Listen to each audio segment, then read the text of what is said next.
আসসালামু আলাইকুম শাইখ। ওয়ালাইকুম আমি আসসালাম বাংলাদেশ রহমতুল্লাহ থেকে বলছি। বরকাত। জি, শাইখ, বাংলাদেশের বরিশাল থেকে বলছি। বলেন। শাইখ, একটা প্রশ্ন হচ্ছে, ব্যবসায়িক ক্ষেত্রে যদি আমি প্রোডাক্ট স্টকে না রাখি কিন্তু নির্দিষ্ট আছে একজনের কাছে, দূরে আর কি, তো অনলাইন বিজনেস, আমি এখন অন্য জায়গায় কি আমি ওইখান থেকে পাঠাতে পারবো নির্দিষ্ট থাকলে প্রোডাক্ট, আমার আপনি কি স্টকে না নিশ্চিত থাকলে? আপনি কি নিশ্চিত যে তাকে মাল দিতে পারবেন? জি জি, যেসব মাল ইনশাল্লাহ। জি ইনশাল্লাহ, টাকাও পেমেন্ট করা, কিন্তু আমি মানে দূরে আছি এর জন্য। ধরেন আমি বরিশাল আছি, রাজশাহী থেকে ঢাকা পাঠাবো প্রোডাক্ট, জি, পাইক মানে পাইকারির কাছে রাখা আছে আর কি। আপনার আওতাধীন হইতে হবে, যাতে করে জি জি এমনটা জি। না হয় যে, কারণ আওতাধীন হাদিসে আছে দেখি, নির্দিষ্ট।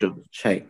লা লা বাইআ ফিমা লা ইয়ামলাকু ইবনু আদম। আদম সন্তান যেটার মালিক না, সেটার ব্যবসা বাণিজ্য করতে পারে না। তা আপনার মালিকানাধীন এসেছে কিনা, অথবা যার সাথে আপনি কন্ট্যাক্ট করেছেন যে আপনাকে এই কোয়ালিটির এই সামানগুলি এতগুলি দেব, হ্যাঁ, তার সাথে ব্যবসা আহ, একবারে আকদে ব্যয়, ব্যবসায় চুক্তি সম্পাদনের, একবারে সম্পাদন ফাইনাল করিয়েন না।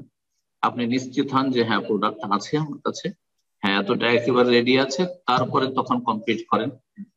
এটাতে এহতিয়াত বা সতর্কতা রয়েছে।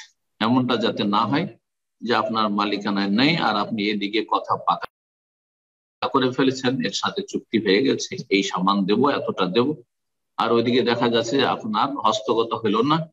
তখন আপনার সাথে তার দ্বন্দ্ব, ঝগড়া, বিবাদের, কলহের সম্ভাবনা